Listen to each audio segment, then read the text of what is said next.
زه بسم الله الرحمن خپل درس د فایند ریپلیس سلیکټ دا ډېر اسانه درس دی او ډېر مهم اساسي درس دی سری او یو د ګور دا یو شی زما څخه پات سوی تاسو ماته نه ویله دغه کټ دا کټ کاپي او دا شان موږ تاسو نه دي ویلي ګرده مو زده وه خو ما څه مو کړی شاید داسې کسان په کښې کې چې نه زده دا خط دلته رالم جت مې ډیزاین وکړې پله د هغه درته تشریح کوم چې دا زما څخه پات سوی و مثلا داسې ډیزاین مې ورکړئ بولډ ایټالیک انډرلاین مې کړي دلته موږ چیش لرو کټ لرو یو کاپي لرو یو کټ لرو کاپي خپله د دې څخه کاپي درته اخلي کنټرول سی یې شارټ کټ کړي تا دلته جام پروت دی مثلا دلته یې هم راته پیسټ کړه کنټرول وی یې شارټ کټ کړي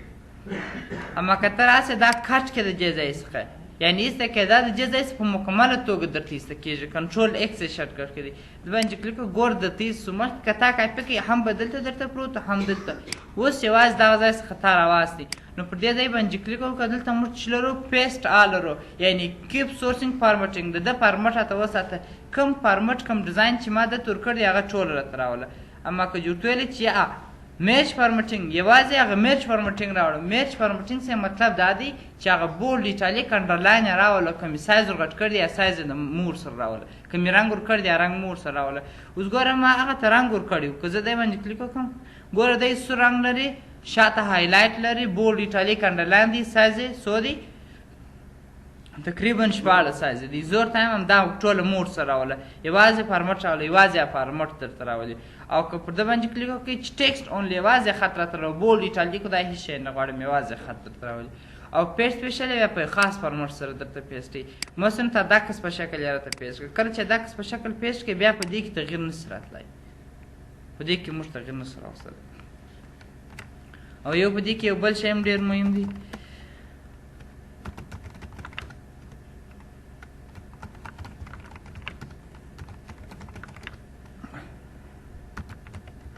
زه رانمه مثلا دا یو موضوع لیکې دغه ټایپنګ چې قرار یو موضوع ډېر هر ګړی درته تکرارېږي یو کمپیوټر نوټ لیکې هر ګړی د کمپیوټر کلمه راځي هر ګړی د هارډویر کلمه راځي نو ته راځې دا کاپي کوې کنټرول سی جول پیسټ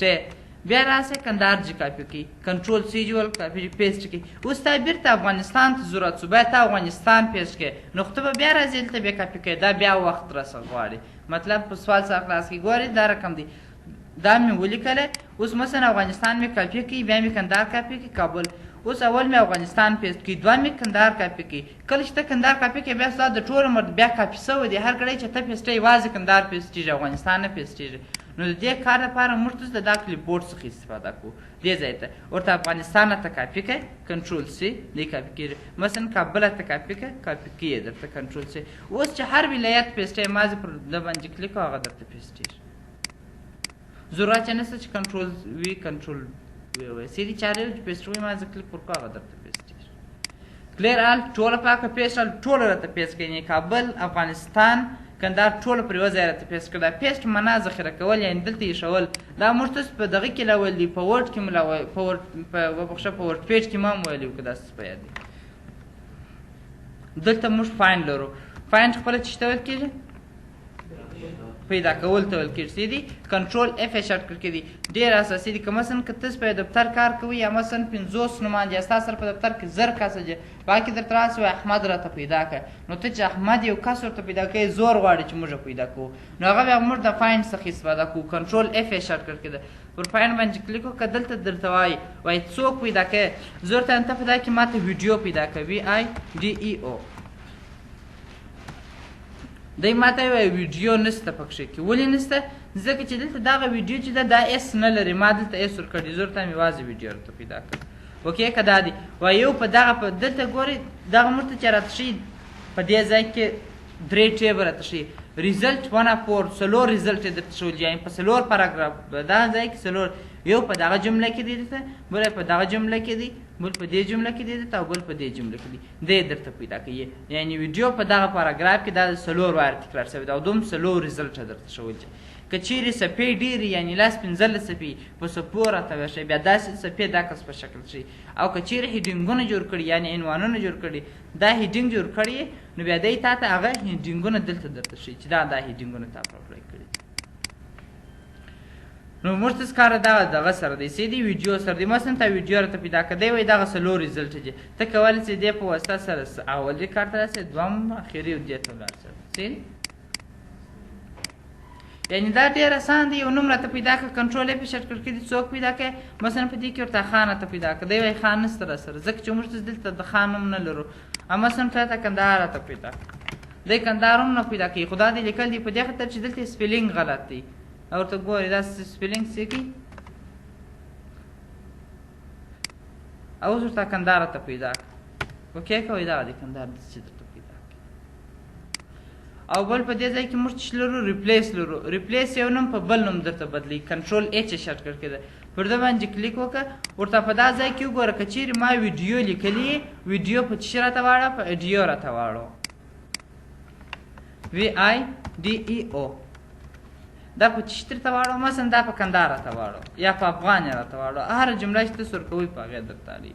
نو دی درته وایي ریپلیس یوه دانه ګوره دغه ویډیو چې دی انتخاب کړل وایي دغه یوه ویډیو په افغان درته واړوم زه ورته مو اما که چېرته دلته راغلی ریپلیس آل ټوله واړو یعنې په هر ځای کې چې ما ویډیو لیکلی دی ټوله په چا راته واړو په افغان راته واړو په ریپلیس آل باندې کلیک وکړه درې دانې اوس درته واړولې اوکې که راسه دلته وګوره دلته به ویډیو نه وي لیکلی دا ډېر مهم دی مثلا تاسو یو پښتو باندې مونوګراف لیکل دی یګانې منجز ده یو څوک راغلی تا ته یې وایي دا کې چې تا دا رقم لیکلی دی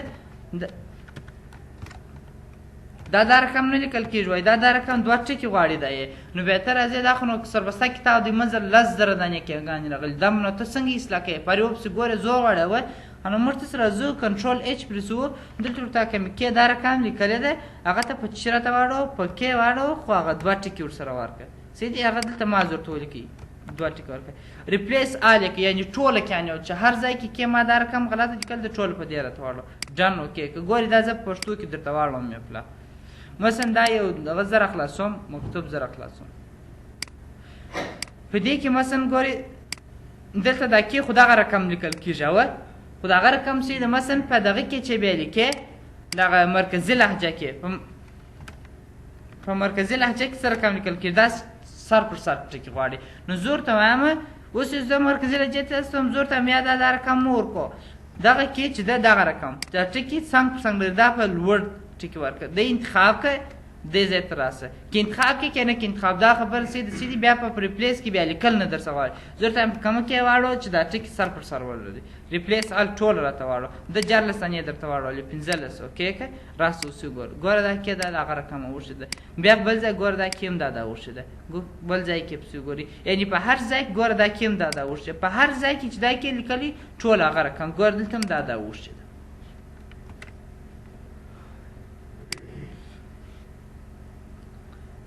او په ریپلیس کې بل دا شی به زه چوم نه وپاته او دا یو شی بله زه چوم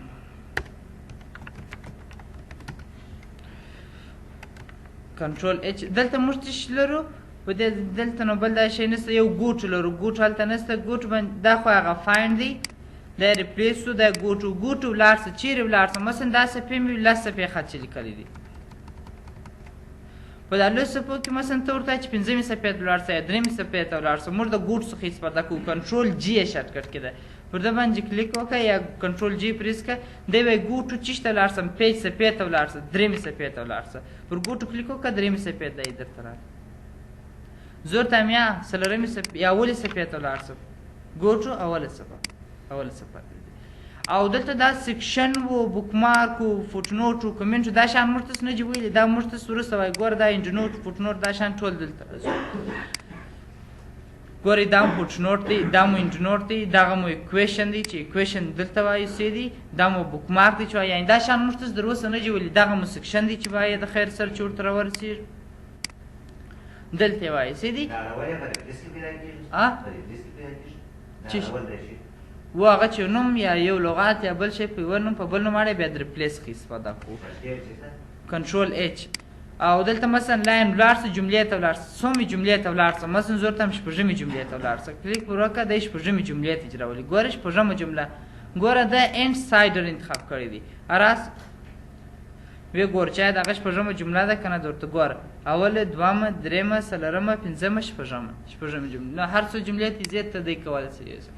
او سلیکټ آل دا ټوله خط راته انتخاب کړه ټول انتخابوي دا کنټرول ای شارټکټ کې د موږ د کنټرول ای د لارې انتخابو که دا لار څنګه انتخابوي داسې د موس پر راکش کې تاسو کولی شئ دا خط انتخاب کړئ و سلیکټ انتخاب ته ورکړي او که چیرې دغه یو ډاکومنټ انتخابوي دلته کولی شئ انتخاب یې کړئ اوس دا ځای چې انتخاب کړئ غواړم چې یوازې دا تیم زور سره انتخاب کوم دا چې بیا ته انتخابوي دا بیا کنټرول بټن ونیسئ یوازې بیا د انتخاب کې باره دواړه انتخاب شول بیا کې ډیلیټ ټول دواړه په پلا ډیلیټ رنګ جوړ کړئ هر شی جوړ کړئ ته کولی شئ ډیزاین یې ورکړئ کنټرول بټن چې ورسره نیولی ورته دا ځای ورسره انتخاب کړه دا ځای ورسره انتخاب کړئ اما که ته بیا راسئ شفټ بټن ونیسئ په سلیکټ کې دا ما په سلیکټ کې درته ویل شفټ بیا یو یو توري درته انتخاب کړئ پاراګراف یې که دا رقم دا راکړي پوسته پورته پښته دی درته راځي نو دلته دې ځای کې موږ ته سلیکټ راځي دا ټوله خط راته انتخاب کړه سلیکټ ابجکټ یوازې شکلونه راته انتخاب کړه کله چې تا په کمپیوټر کې شکلونه بیا وروسته موږ ته وایي دې ځای ته راځو سیدي دا په دې ځای کې دا دي ستا زه دا شکل رسمومه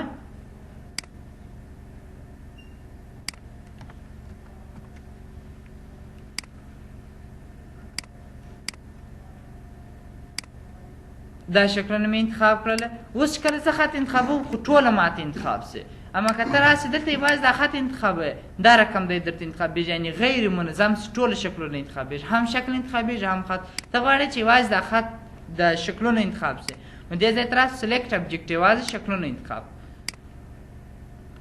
خط نه انتخابېږي سل بارې ته په وګرځو دا داسې مخکې چې م داسې وګرځي خط مې انتخابوی اول اوس خط نه ورته انتخابېږي یوازې شکلونه انتخابېږي او یو پلان دا خط څخه مخکې دلته سلیکشن پین ته درته راځم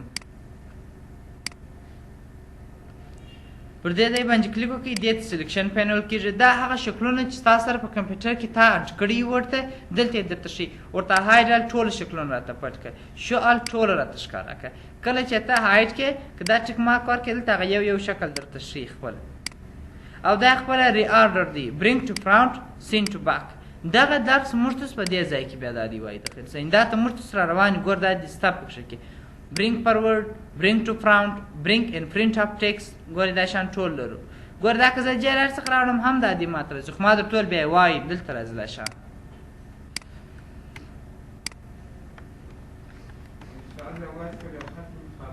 خط انتخابوي یوازې خط انتخاب که بیا پکښې کې داسې انتخاب که دی خط درته انتخابېږي که شکلونه ورسره یې بیا ته نسې انتخابولی یوازې خط نسې انتخابولی شکلونه به ته یې پلاس نجسته کوې یوه ځای ته به وړې یا بیا چیش کوې دلته به یې چیش کوې ټوله به هایډې په دې ځای کې به ټوله هایډې بیا ته انتخابولی سې او بل په دې ځای کې موږ چې لرو سلیکټ آل ټیکسټ ویت سیملر فارمټینګ ټول هغه خط راته انتخاب کړه چې یو رقم رنګ ولري یا یو شی بیا هیر سو ګور تاسو دا ما درته ما چا شی زما پاتېږي تاسو ما ته راپه یادوئ مثلا دا راغلم دې ته مې دا ډیزاین رنګ ورکړئ بولډ یا ایټالیک انډرلاین هر څه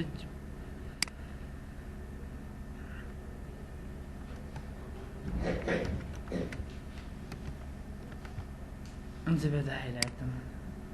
دا ډیزاین مې ورکړی دی سیدي دلته موږ ته فارمټ پرنټر لرو د فارمټ پرنټر وظیفه دا ده چې دغه رنګ راخلي دلته ورکړي دا عین لکه په سطل کې رنګ پروت چې برس راواخلې پر جوال یې وموږي هغه رنګ جوال ته ورکړي ورته د دې اوس غواړې چې ته دغه رقم رنګ عین دې ځای ته ورکړې نو ته به یې پلا د جې اندازه معلوموې چې جارلس اندازه د بولډ ایټالیک دا رنګ لري زور غواړي ته بیا انتخابوې جې ته جارلس سایز ورکړې سور رنګ ورکړې یا ورته دغه رنګ راواخله پر دی راته اپلای کړې بس عین دغه رقم رنګ ورکړي نو اوس زه په دغه پاراګراف کې ولاړم په دې ځای کې چې شته سلیکټ آل ټیکسټ ویت سیملر فارمټینګ هغه خطونه راته انتخاب کړه چې یو رقم رنګ و ډیزاین ولري ګور دا یو رقم رنګ یو رقم فارمټ لري رنګ څخه یوازې مطلب نه دی چې فارمټ یې یو رقم وي فارمټ مثلا که دا تور دا سپینو بیا نه درته انتخابوي که دا بولډ دا ایټالیک بیا نه انتخابوي دا بوم بولډ دا بوم ایټالیکي دا بوم انډرلاین دا بوم انډرلاین که ته په دا تور رنګ کې ودرېږې بیا دا سور رنګ نه درته انتخابوي دا تور یوازې درته انتخابوي سیدي یعنې هغه خطونه راته انتخابوي چې یو رقم رنګ ولري راځو نور موږ ته هوم ټیب خلاص و سیدي چې د متن لیکل و چې متن دې سره کم ولیکل سي انسرټ ټیب داخلیږي انسرټ ټیب کې لا دغه وایي انسرټ خپله د داخلولو په معنا دی درجول یو شی ورډ پروګرام ته راوړل د جې ټیب واسه کې تر ټولو اساسي ټیب یې دغه دی یعنې چې ډېر وخت غواړي هغه دغه ټیب غواړي چې هر کمانډ چې ته یې اضافه کوې تقریبا د دوه ورځو درس دی د هر یو نو دلته موږ تاسو کور پیج لرو دغه ساده درسونه چې کور پیج خپله رقایه ته ویل کېږي سیدي یو کتاب یو چپټر تاسو لیکل دي که غواړئ چې هغه دپاره رقایه جوړه کړئ رقایه څه مطلب نه د کتابچې د اپوش ده د کتاب د اپوش که تاسو دغه جوړوئ دغه ډیزاینونه دي ته چې جوړې دا په کولاډرا او فوټوشاپ په دې پروګرامونو کې جوړولی سي دلته کولی سئ بغیر دغه څخه دې جوړ شوي ډیزاینونه چې د دې څخه استفاده وکړه چې هر رقم کور پیج خوښ هغه پر اپلای کړه مثلا ته دغه کور پیج راته اپلای کړه دلته راسه دا د څه په باره کې دی مثلا افغانستان باره کې دا موضوع اوس موږ خپل د پوهنتون کله چې راپور کوم دغه فارمټ استعمال کړی په دې باندې لیکو تاسو کولی شئ دلته ولیکئ د افغانستان کې څه په باره کې دی د کندهار په باره کې په کم تاریخ چې لیکل دي دلته راسه تاریخ اډ کړو سر ټولې د نن تاریخ راته دې ځای ته راسه دا چا لیکل دي هغه لیکوال نوم دا شان یې ولیکه کله چې چاپی تا ته سم دغه درته چاپېږي خپل فایل چې دی چې رقایه تا جوړ کړ دغه چاپېږي مینه مازې فقط پرنټر پر فرشه کلکه ورکړه ورته کښې د رنګه پرنټر هغه کلکه درته چاپوي یعنې دا رقایه دا ډیزاین یې جوړوي دا ته نسي جوړولی په وډ کې چې دا رقم جوړ کړي سیدي بیا موږ وروسته بیا دا شان ته راځو چې مثلا د دې رنګ نو بیا څنګه اوړي دا شان بیا ټوله وایي سیدي خو ما درته ویل دا په دې ځای کې دا چې کله ووایو بیا موږ تاسو هم جوړولی سیدي دا په دې پورې مربوط دي زه ورته دا کور پیج مې نه دی په کار دا رقم یو کور پیج غواړم کولی شئ دا رقم کور پیج خوښ کړئ سیدي دا نو بیا پر مختلف موضوعاتو پورې پاټ ولري د کوم موضوع مطابق دي چې په هغه مطابق جوړولی شي ورته دا کور پیج مې نه دی خوښ مثلا دا رقم کور پیج دا د راپور دپاره دی مثلا دلته هغه ابسټرکټ مهموالی لیکي دلته یې وخت سره راوړی هغه د راپور هغه ټول خلاصه چې په دې ځای کې ورته راخیستي نور نو که یې راپور کتئ لاندې کتاب چې دی نور ګوري ورسره دې څخه استفاده کولی شي یعنې دا کور پیج دی د دې دخوا څخه جوړ شوي ډیزاینونه چې تاسو کولی شئ د دې څخه یو نظر واخلئ چې رقایه یو شی جوړ کړي او کله چې د انټرنیټ سره وصل یاست کولی شئ د انټرنیټ څخه نور کور پیجونه هم راواخلئ او ریموو کرنټ کور پیج که غواړئ چې دا کور پیج د منځه یوسئ پر ده باندې کلیک کړه د منځه یې درته وړي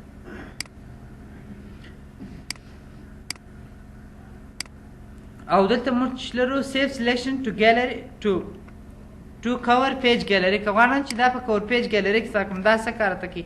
دغه موږ تاسو ما درته ویل ما دا زه وروسته درته وایم دې شان ته موږ تاسو وروسته راځو مثلا تا فرض کړه چې دا یو کور پیج جوړ کړي اوس خو موږ نه یې جوړ کړي بیا وروسته جوړوو غواړئ چې دا د کور پیج په شکل ثبت کړې نو پر سیف سلیکشن باندې کلیک وکړه دا شان ټول وروسته تشریح کوو دا په دې ځای کې تشریح کوو چې بیا ستاسو ته سوال پیدا نه شي سیدي دلته راځي دلته ما زه فقط درته ثبتوم چې څه کار درته کوي سیف سلیکشن ټو کور پیج ګیلري دا په ګیلري کې راته ثبت کړه په کم نامه یې ثبتې دا په ګیلري کې زه درته ثبتوم په کم نامه یې ثبتې هغه چې هر نوم ورکوي مثلا د افغان په نامه یې ثبت او دغه ګیلري دا په چیش کې درته ثبت کړم په کور پیج کې راته ثبت کړم دا په رقایو کې راته راوله بیا هلته ما درته ویل چې دلته درته وایم په دې خاطر چې اوس ګوره ایکویشن موږ تاسو نه دی ویلي فوټ نوټ مو نه دی ویلي انډ نوټ مو نه دی ویلي هیډر مو نه دی ویلي فوټر مو نه دی ویلي سیدي دا شیان موږ تاسو نه دي ویلي نو زه په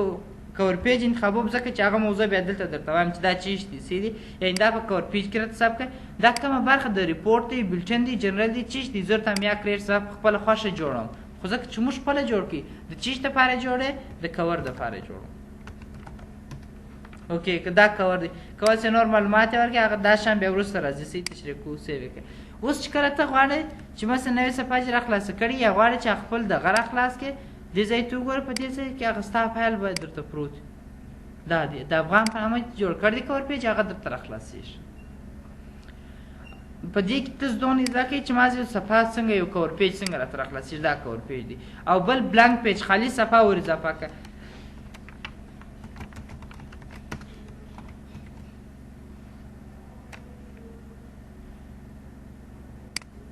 مثلا په دې ځای کې ولاړم دلته زه ورته دلته زما یو خالي صفحې ته ضرورت شته نو غواړم چې یو خالي صفحه ور اضافه کړم بلانک پیج دلته خالي صفحه ور اضافه کړم پر ده باندې کلیک وکړئ دلته خالي ګوره دغه پاراګراف دی چې پر نیمایي درته پرېښوي د دې په مابینځ کې دغه خالي صفحه ده او دغه هغه نور خط یعنې دغه د دې په مابینځ کې ستا ټول خالي صفحه ور اضافه کړه دا دور اضافه یې کړه دا خو موږ تاسو د پاراګراف مابینځ کې ور اضافه کړل زه ورته د پاراګراف مابینځ کې مو ور اضافه کړو خالي صفحه دې ځای کې ور اضافه دلته ور اضافه خالي صفحه پر کور بلانک پیج خالي صفحه دا دور اضافه شو کومې خواته مو ور اضافه کړل هېڅ امکان نه لري چې نه شي دا دلته د اپشن کې ورته دا په ټوله په د اپشن کې ورته چینج کړي.